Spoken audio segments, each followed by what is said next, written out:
नमस्कार जोहार, मैं अनन्या झा और आप देख रहे हैं न्यूज झारखंड। वक्त हो चला है झारखंड की तमाम बड़ी खबरों को जानने का और उनसे अपडेट होने का। तो चलिए जानते हैं झारखंड की तमाम बड़ी खबरों को फटाफट अंदाज में। इससे पहले अगर आपने हमारे चैनल को सब्सक्राइब नहीं किया है तो हमारे चैनल को सब्सक्राइब करें, साथ ही बेल आइकन को प्रेस करें ताकि झारखंड से जुड़ी तमाम बड़ी अपडेट आप तक पहुंचती रहे। चलिए शुरुआत करते हैं झारखंड की सबसे बड़ी और महत्वपूर्ण खबर से। बेगाबान गिरिडीह मार्ग पर भीषण सड़क हादसा, ट्रक और स्विफ्ट डिजायर की टक्कर में 5 गंभीर घायल, 4 को धनबाद रेफर। गिरिडीह में बेगाबान गिरिडीह मुख्य मार्ग पर डोमा पहाड़ी के पास एक भीषण सड़क हादसे में 5 लोग गंभीर रूप से घायल हो गए हैं। दुर्घटना तब हुई जब एक तेज रफ्तार ट्रक ने सामने से आ रही स्विफ्ट डिजायर कार को जोरदार टक्कर मार दी। टक्कर इतनी जबरदस्त थी कि कार के परकच्चे उड़ गए और ट्रक भी एक पेड़ से टकराकर क्षतिग्रस्त हो गया। हादसे में कार सवार 4 लोग और ट्रक चालक गंभीर रूप से घायल हो गए। दुर्घटना के बाद कार में फंसे यात्रियों को स्थानीय लोगों ने कार का दरवाजा और शीशा तोड़कर बाहर निकाला। सूचना मिलते ही बेगाबान थाना पुलिस मौके पर पहुंची और स्थानीय लोगों की मदद से सभी घायलों को सदर अस्पताल पहुंचाया। प्राथमिक उपचार के बाद चिकित्सकों ने घायलों को गंभीर स्थिति देखते हुए कार सवार सुलेमान अंसारी, शूफी नाज, सिमरन और कन्हैया प्रसाद को बेहतर इलाज के लिए धनबाद रेफर कर दिया। महाकुंभ में अब तक 34 करोड़ ने डुबकी लगाई, हेलीकॉप्टर से भीड़ और सुरक्षा की मॉनिटरिंग। प्रयागराज में 4 फरवरी तक वाहनों की एंट्री बंद। महाकुंभ का आज 21वां दिन है। दोपहर 12 बजे तक 88.83 लाख श्रद्धालुओं ने स्नान किया। 13 जनवरी से अब तक 34.49 करोड़ से ज्यादा लोग संगम में डुबकी लगा चुके हैं। भीड़ और सुरक्षा की निगरानी हेलीकॉप्टर से की जा रही है। बसंत पंचमी स्नान को देखते हुए 2 से 4 फरवरी तक प्रयागराज शहर और मेला क्षेत्र में वाहनों की एंट्री बंद कर दी गई है। वीवीआईपी पास रद्द है। मेले में पुलिस और साधु की झड़प का वीडियो सामने आया है। इस वीडियो में पुलिस साधुओं की गाड़ी बैरियर पर रोक रही है, लेकिन वह जबरदस्ती अंदर घुसना चाह रही है। एक साधु बैरिकेड्स गिरा दिया है और इसके बाद उसकी पुलिस कर्मियों से तीखी नोकझोंक हुई। बीएड, एमएड और बीपीटी में नामांकन के लिए 20 अप्रैल को होगी परीक्षा। इस दिन से भरे जाएंगे फॉर्म। झारखंड संयुक्त प्रवेश परीक्षा पार्षद ने राज्य में शैक्षणिक सत्र 2025 से 27 में बीएड, एमएड और बीपीटी की प्रवेश परीक्षा और आवेदन की तारीख जारी कर दी है। आयोग द्वारा जारी अधिसूचना के मुताबिक एग्जाम की तिथि 20 अप्रैल निर्धारित की गई है। परीक्षा ऑफलाइन मोड में ओएमआर शीट पर होगी। प्रत्येक सही उत्तर पर आपको 1 अंक मिलेगा। जिन अभ्यर्थियों के इन पाठ्यक्रमों में दाखिला लेने की इच्छा हो वे 15 फरवरी से 15 मार्च तक ऑनलाइन आवेदन कर सकते हैं। हालांकि परीक्षा सभी जिलों में आयोजित नहीं होगी। जानकारी के मुताबिक ये प्रवेश परीक्षा रांची, धनबाद, जमशेदपुर, बोकारो, दुमका, पलामू और हजारीबाग जिले में परीक्षा संचालित होगी। कुल 100 अंकों की परीक्षा होगी। अगर आपने एक भी गलत जवाब दिया तो 0.25 मार्क्स काट लिए जाएंगे। परीक्षा के 4 दिन पूर्व तक अपने एडमिट कार्ड डाउनलोड कर सकेंगे। हालांकि रिजल्ट कब प्रकाशित किया जाएगा इसके बारे में कोई सूचना नहीं दी गई है। रांची में किशोरी के साथ सामूहिक दुष्कर्म, पीड़िता ने टीचर को बताई आप बीती, मामला दर्ज। राजधानी रांची से एक शर्मनाक घटना सामने आई है। यहाँ एक 15 साल की किशोरी के साथ सामूहिक दुष्कर्म का मामला सामने आया है। घटना बिरसा चौक के समीप की है, जहाँ 4 से 5 अज्ञात लड़कों ने किशोरी को पकड़ लिया और उनके साथ सामूहिक दुष्कर्म किया। पीड़िता ने बताया कि वह घटनाक्रम के दौरान बेसुध थी, इसीलिए उसे पता नहीं चला कि लड़के कब वहां से गए। अगली सुबह से होश आया तो वह कपड़े पहनकर सड़क किनारे पहुंची और रोने लगी। वहां उसे एक वृद्धा मिली जिसने किशोरी को घर जाने के लिए रांची के हरमू चौक तक छोड़ दिया। इसके बाद पीड़िता ने अपनी आप बीती स्कूल की एक महिला टीचर को बताई, जिसने महिला थाना की प्रभारी को सूचना दी। इसके बाद जगन्नाथपुर थाना में केस दर्ज किया गया और पीड़िता को मेडिकल जांच कराया गया। झारखंड का तापमान 30 डिग्री के पार पहुंचा। 15 फरवरी के बाद और बढ़ेगी गर्मी। महीने के अंत में बारिश भी होगी। मौसम के बदले मिजाज ने झारखंड में गर्मी का एहसास करा दिया है। पहले गर्मी की शुरुआत रांची में मार्च के दूसरे सप्ताह से होती थी, लेकिन अब फरवरी में ही गर्मी की तपिश दिख रही है। दिन में गर्मी जैसा एहसास हो रहा है। इसकी शुरुआत 1 फरवरी से हो गई। 1 फरवरी को ही दिन का अधिकतम तापमान 30 डिग्री सेल्सियस के पार चला गया। न्यूनतम तापमान भी 14 डिग्री सेल्सियस पर पहुंच गया, जो सामान्य से 3.6 डिग्री सेल्सियस अधिक है। फरवरी में तापमान सामान्य या सामान्य से अधिक रहेगा। मौसम विज्ञान केंद्र रांची के निदेशक अभिषेक आनंद ने बताया कि 15 फरवरी तक तापमान में कुछ उतार चढ़ाव रहेगा, लेकिन 15 फरवरी के बाद तापमान तेजी से बढ़ेगा। माह के अंतिम सप्ताह में वेस्टर्न डिस्टर्बेंस और साइक्लोनिक सर्कुलेशन की संभावना है। ऐसे में 4-5 दिन बादल छाए रह सकते हैं। 2 से 3 बार बारिश भी हो सकती है। इस दौरान ओलावृष्टि की भी संभावना है। फरवरी माह में अधिकतम तापमान 35 डिग्री सेल्सियस और न्यूनतम तापमान 20 डिग्री सेल्सियस तक पहुंचने के आसार है। हड़ताल पर जाएंगे एसएनएमएमसीएच के सीनियर रेजिडेंट डॉक्टर। स्वास्थ्य मंत्री इरफान अंसारी पर टिका है मामला। एसएनएमएमसीएच अस्पताल की चिकित्सा व्यवस्था कभी भी चरमरा सकती है। अस्पताल में आने वाले मरीजों के इलाज की जिम्मेदारी संभालने वाले सीनियर रेजिडेंट ने हड़ताल पर जाने का ऐलान कर दिया है। हालांकि अस्पताल प्रबंधन के समझाने के बाद वे मान गए हैं, जिसके चलते अब सीनियर रेजिडेंट डॉक्टर के हड़ताल पर जाने की घोषणा रविवार को स्वास्थ्य मंत्री इरफान अंसारी पर टिकी है। अगर मंत्री इरफान अंसारी सीनियर रेजिडेंट डॉक्टरों के लिए कोई सकारात्मक पहल करे तो ठीक है, नहीं तो वो 3 फरवरी से हड़ताल की घोषणा कर सकते हैं। दरअसल अस्पताल में कार्यरत सीनियर डॉक्टरों को वेतन 3 महीने से लंबित है। वेतन भुगतान की मांग को लेकर वे कई बार अस्पताल प्रबंधन से गुहार लगा चुके हैं, लेकिन अब तक इससे संबंधित कार्रवाई पूरी नहीं हो पाई है, जिसके चलते सीनियर डॉक्टर नाराज है। इसीलिए उन्होंने सामूहिक अवकाश के तहत 3 फरवरी से हड़ताल पर जाने की घोषणा की थी। पीएम किसान योजना की 19वीं किस्त का डेट हुआ फाइनल। इस दिन किए जाएंगे खातों में ट्रांसफर। भारत सरकार की पीएम किसान सम्मान निधि योजना किसानों के लिए एक महत्वपूर्ण वित्त सहायता योजना बन चुकी है। इसके तहत सरकार हर साल 6,000 की सहायता राशि किसानों को 3 किस्तों में देती है। अब तक 18 किस्तें जारी की जा चुकी है और किसान 19वीं किस्त का इंतजार कर रहे हैं। कृषि मंत्री शिवराज सिंह चौहान के अनुसार 19वीं किस्त 24 फरवरी 2025 को किसानों के बैंक खातों में ट्रांसफर की जाएगी। प्रधानमंत्री नरेंद्र मोदी खुद इस किस्त को जारी करेंगे। इस बार भी किसानों को 2,000 रुपए की राशि दी जाएगी। बता दें कि अब तक 13 करोड़ से अधिक किसान इस योजना का लाभ उठा चुके हैं। 19वीं किस्त जारी होने के बाद यह संख्या और बढ़ेगी। 18वीं किस्त 5 अक्टूबर 2024 को जारी की गई थी। हालांकि अधिकतर किसानों को समय पर भुगतान मिलेगा, लेकिन कुछ मामलों में किस्त अटक सकती है। ई-केवाईसी अधूरा होना। किसानों को यह सुनिश्चित करना होगा कि उनकी ई-केवाईसी पूरी हो। गलत बैंक जानकारी, आईएफएससी कोड, खाता नंबर या अन्य जानकारी गलत होने पर भुगतान अटक सकता है। भूमि सत्यापन। जिन किसानों ने यह प्रक्रिया पूरी नहीं की है, उन्हें भुगतान में दिक्कत आ सकती है। बिहार का शातिर ठग निकला झारखंड का सीआई। नौकरी के नाम 76 युवाओं से करोड़ों की ठगी। पटना के बेउर में 2 महीने काटी सजा। झारखंड के पलामू जिले के मोहम्मदगंज का राजस्व निरीक्षक मुकेश कुमार का रिश्वत लेते हुए वीडियो 2 दिन पहले वायरल हुआ था। अब उसे निलंबित कर दिया गया है। निलंबित किए जाने के बाद मुकेश का बड़ा फर्जीवाड़ा सामने आया है। बिहार के आरा जिले के जगदीशपुर के रहने वाले मुकेश ने बिहार के 76 बेरोजगार युवकों से नौकरी दिलाने के नाम पर करोड़ों रुपए की ठगी भी की है। ठगी के इस मामले में पटना के बेउर जेल में 2 महीने भी सजा काट चुका है। जेल की सजा काटने के लिए उसने झारखंड में नौकरी से 2 महीने की मेडिकल लीव ली थी। सजा पूरी करने के बाद वह वापस आकर पलामू में नौकरी कर रहा था। जानकारी के अनुसार मुकेश कुमार पर बिहार के पटना के बेउर और विक्रमगंज थाने में शिकायत दर्ज है। उसने गैंग के साथ मिलकर लगभग 1.5 करोड़ रुपए कमाए थे। इस रुपए के लेन देन को लेकर गैंग के सदस्यों से विवाद में मुकेश के भाइयों नीतीश और आकाश का अपहरण कर लिया गया था। सभी जिलों में खुलेंगे डे केयर कैंसर केंद्र। केंद्र बजट में स्वास्थ्य क्षेत्र को बड़ा तोहफा मिला है। खासकर राज्य के कैंसर व अन्य गंभीर रोगों से ग्रसित मरीजों के लिए कई स्तरों पर राहत दी गई है। बजट में देश के सभी जिला अस्पतालों में डे केयर कैंसर सेंटर की स्थापना की घोषणा की गई है। इसके तहत राज्य के सभी 24 जिलों में डे केयर कैंसर केंद्र खोले जाएंगे और मेडिकल कॉलेजों में यूजी और पीजी की सीटें बढ़ेंगी। वित्त मंत्री ने कहा कि सभी डे केयर कैंसर केंद्रों की स्थापना अगले 3 सालों में की जाएगी। इनमें से 200 केंद्र वर्ष 2025-26 में खोले जाएंगे। बता दें कि राज्य सरकार के द्वारा फिलहाल रिम्स रांची में कैंसर डे केयर संचालित है। सभी जिलों में डे केयर कैंसर केंद्र स्थापित होने के बाद कैंसर मरीजों को राजधानी तक आने की जरूरत नहीं होगी। वह अपने ही जिले में केंद्र में जाकर कीमोथेरेपी और रेडियोथेरेपी लेकर शाम में घर लौट जाएंगे। इस पहल से कैंसर रोगियों के लिए गुणवत्तापूर्ण उपचार सहज और आसान हो जाएगा। इससे न सिर्फ कैंसर का समय रहते निदान आसान होगा, साथ ही समय पर उपचार शुरू हो जाने से रोगी की जान बचने की संभावना भी बढ़ जाएगी।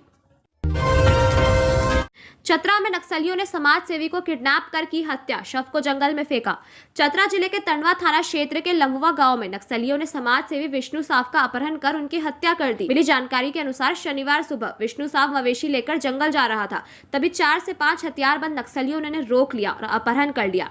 बाद में उनकी हत्या कर शव को टंडवा बालूमाथ सीमा के जंगल में फेंक दिया। घटना के बाद गाँव में डर और दहशत का माहौल है। सूचना मिलते ही एसपी विकास पांडे, एसडीपीओ संदीप सुमन और टंडवा एसडीपीओ प्रभात रंजन बरवार पुलिस बल के साथ मौके पर पहुंचे। पुलिस ने इलाके की घेराबंदी कर सर्च अभियान तेज कर दिया है। शुरुआती जांच में हत्या के पीछे पुलिस मुखबिर होने का शक जताया जा रहा है। पुलिस मामले की गहराई से जांच कर रही है। रांची नगर निगम होल्डिंग टैक्स में गड़बड़ी करने वालों के खिलाफ उठाएगा सख्त कदम। रांची नगर निगम अब होल्डिंग टैक्स में गड़बड़ी करने वालों के खिलाफ सख्त कदम उठाने जा रहा है। इस संदर्भ में उप प्रशासक गौतम साहू ने शनिवार को एक महत्वपूर्ण बैठक आयोजित की। इसमें उन्होंने टैक्स कलेक्टरों और श्री पब्लिकेशन के अधिकारियों को कड़े निर्देश दिए। बैठक में स्पष्ट किया गया कि अब शहर के हर एक मकान और प्रतिष्ठान की गहन जाँच की जाएगी ताकि होल्डिंग टैक्स में किसी भी तरह की गड़बड़ी पकड़ी जा सके। नए आदेश के तहत अगर किसी आवासीय भवन को व्यावसायिक इस्तेमाल के लिए किराए पर दिया गया है या वहां कोई व्यापार किया जा रहा है तो ऐसे भवनों पर 100% जुर्माना लगाया जाएगा। यह फैसला उन मालिकों के खिलाफ है जो आवासीय टैक्स देते हुए अपनी संपत्तियों का गलत तरीके से व्यावसायिक उपयोग कर रहे हैं। इसके अलावा टैक्स कलेक्टरों को भी लापरवाही बरतने पर चेतावनी दी गई। उप प्रशासक ने स्पष्ट रूप से कहा कि जो टैक्स कलेक्टर अपना काम सही ढंग से करेंगे उन्हें प्रोत्साहन दिया जाएगा, वहीं जो कोताही बरतेंगे उनके खिलाफ कार्रवाई की जाएगी। खास तौर पर व्यापारिक प्रतिष्ठानों की नियमित जांच कर यह सुनिश्चित करने का आदेश दिया गया है सभी के पास वैध ट्रेड लाइसेंस हो। बोकारो में वन भूमि बदलने के मामले में दिल्ली में बैठक, मुख्य सचिव समेत ये अधिकारी होंगे शामिल। बोकारो जिले के तेतुलिया में वन भूमि की प्रकृति बदलने के मामले पर चर्चा के लिए 6 फरवरी को दिल्ली में बैठक होगी। यह बैठक सेंट्रल एम्पावर्ड कमेटी ने बुलाई है। इसमें झारखंड के मुख्य सचिव, प्रधान मुख्य वन संरक्षक, बोकारो के उपायुक्त और अन्य अधिकारियों को शामिल होने का निर्देश दिया गया है। बैठक में शामिल होने वाले सभी अधिकारियों को जमीन से जुड़े जरूरी दस्तावेज लाने को कहा गया है। सीईसी के अनुसार बोकारो के डीएफओ ने तेतुलिया मौजा के प्लॉट नंबर 426 और 450 की 85.87 एकड़ वन भूमि की प्रकृति बदलने की जानकारी दी थी। यह मामला वन संरक्षण अधिनियम 1980 के प्रावधानों का उल्लंघन माना जा रहा है। इसी को ध्यान में रखते हुए सीईसी ने बैठक बुलाई है। बैठक की जानकारी सुप्रीम कोर्ट के amicus curiae Siddharth Chaudhary, ADM Rao और झारखंड सरकार के स्टैंडिंग काउंसिल को भी दी गई है। ओडिशा पुलिस ने झारखंड के 8 लुटेरे पकड़े, 3.51 करोड़ रुपए, हथियार, गोलियां बरामद। धर्मगढ़ की देसी शराब भट्टी में की थी लूट। ओडिशा के कालाहांडी जिले की पुलिस ने झारखंड पुलिस की मदद से 8 लुटेरे को धर दबोचा है। पकड़े गए लुटेरों में 7 रांची के रहने वाले हैं, वहीं एक अपराधी गुमला जिले के रहने वाला है। पुलिस ने इन अपराधियों के पास से 3.51 करोड़ रुपए कैश, हथियार, गोलियां, अपराध की घटना के दौरान इस्तेमाल किए गए वाहन को जब्त किया है। अपराधियों की इस धरपकड़ में दोनों राज्यों के 11 जिलों की पुलिस ने साथ मिलकर काम किया है। झारखंड की राजधानी रांची के जिन अपराधियों को अरेस्ट किया गया है उनके नाम ताहिर अंसारी, हुसैन खान, जैसाम खान, शमीम अंसारी, बासुदाब गोप, पिंटू आलिम और अनुज कुमार है। ओडिशा डीजीपी योगेश बहादुर खुरानिया की ओर से इस बात की जानकारी साझा की गई है। बताया गया कि सभी अपराधियों ने बोलेरो गाड़ी का इस्तेमाल करते हुए राज्य के धर्मगढ़ जिले से एक देसी शराब भट्टी में 30 जनवरी की रात लूट की घटना को अंजाम दिया था। वहां हथियार दिखाकर कर्मचारियों और ग्राहकों को धमकाया और पैसे लूट लिए। घटना के बाद धर्मगढ़ थाना में मामला दर्ज किया गया। मामले के खुलासे के लिए कालाहांडी एसपी के नेतृत्व में स्पेशल टीम बनाई गई थी। मिल रहे लोकेशन के आधार पर स्पेशल टीम ने झारखंड से बोलेरो बरामद किया। वहां स्थानीय ओडिशा पुलिस ने ओडिशा से 2 आरोपियों सिराज अंसारी और कामेश्वर यादव को अरेस्ट किया। इन्हीं की निशानदेही पर सभी आरोपियों को गिरफ्तार कर लिया गया है। कंटेनर में लगी आग, लाखों के सामान जले, चालक खलासी ने कूदकर बचाई जान।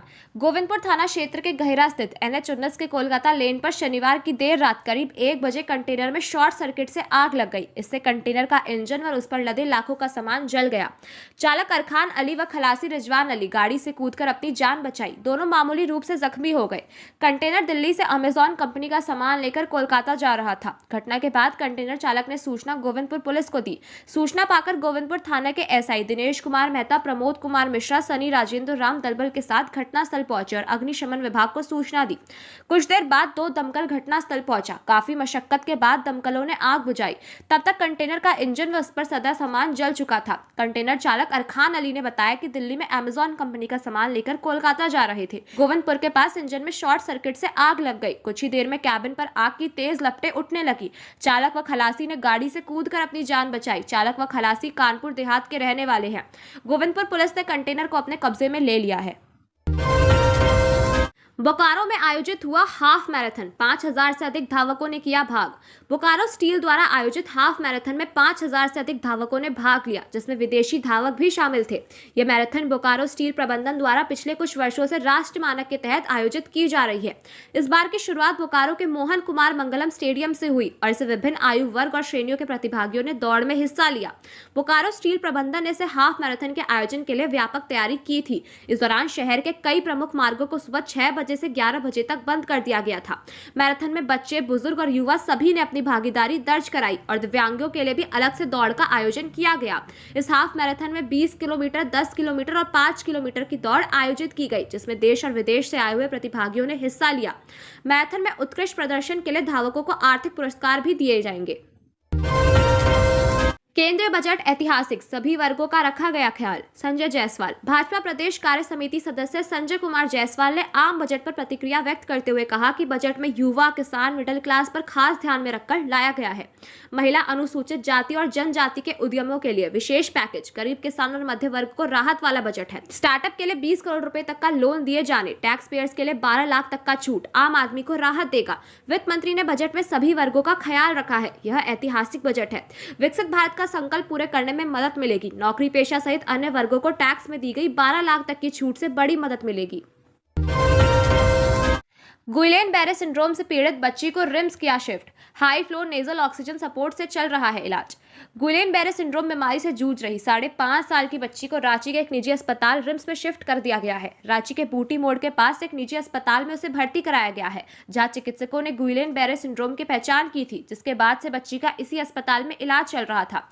रिम्स के जनसंपर्क पदाधिकारी डॉक्टर राजीव रंजन ने बताया कि कोडरमा की रहने वाली मरीज का इलाज रांची के एक निजी अस्पताल में चल रहा था। लंबे दिनों तक निजी अस्पताल में इलाज के बाद उस मरीज की परिजनों के पास पैसे नहीं बचे थे और ना ही उसके पास आयुष्मान कार्ड है। मरीज के परिजनों ने किसी तरह से अपर मुख्य सचिव अजय कुमार सिंह से संपर्क किया। इसके बाद रिम्स निदेशक प्रोफेसर राजकुमार ने मरीज को निजी अस्पताल से रिम्स में शिफ्ट करा लिया। चतरा में 6 पत्थर खदानों पर 47.17 करोड़ जुर्माना, सीएम हेमंत सोरेन के निर्देश पर उठाया गया सख्त कदम। चतरा जिला प्रशासन और खनन विभाग ने अवैध खनन, परिवहन और भंडारण के खिलाफ बड़ी कार्रवाई की है। जिले की 6 पत्थर खदानों पर 47.17 करोड़ रुपए का जुर्माना लगाया गया है। यह जानकारी डीसी रमेश घोलप ने शनिवार को प्रेस कॉन्फ्रेंस में दी। उन्होंने बताया कि मुख्यमंत्री के निर्देश पर यह सख्त कदम उठाया गया है। अवैध खनन की जांच के लिए अपर समाहर्ता अरविंद कुमार की अध्यक्षता में कमेटी बनाई गई। इस कमेटी ने लीज के तहत माइंस की जांच की, जिसमें कई गड़बड़ियां सामने आई। इसमें लीज क्षेत्र से बाहर अवैध खनन, सरकारी जमीन पर पत्थर खनन, चालन से अधिक पत्थर निकाले गए और खनन शर्तों का उल्लंघन हुआ। कमेटी की रिपोर्ट के आधार पर 6 खदानों के संचालकों पर जुर्माना लगाया गया। टीसी ने बताया कि जांच अभी जारी है और जुर्माने की राशि बढ़ सकती है। कुछ खदानों में पानी भरा होने के कारण जांच पूरी नहीं हो पाई। 4 खदानों में उत्खनन कार्य बंद कर दिया गया है और नोटिस जारी कर खनन पर रोक लगा दी गई है। सरकारी जमीन पर अवैध खनन करने वाले माइन संचालकों को लीज रद्द करने की सिफारिश की गई है। प्रशासन ने साफ किया है कि अवैध खनन, परिवहन और भंडारण पर सख्त कार्रवाई जारी रहेगी। केंद्र बजट ने 6,850 सक्षम आंगनबाड़ी केंद्रों को दी ताकत। केंद्र वित्त मंत्री निर्मला सीतारमण ने आम बजट 2025-26 में सक्षम आंगनबाड़ी और पोषण 2.0 कार्यक्रम के तहत लागत मानदंडों को समुचित रूप से बढ़ाने की घोषणा की है। केंद्र मंत्री की इस घोषणा का फायदा झारखंड के उन 6,850 आंगनबाड़ी केंद्रों को मिलेगा, जिसे महिला, बाल विकास एवं सामाजिक सुरक्षा विभाग द्वारा सक्षम केंद्र में अपग्रेड किया जा रहा है।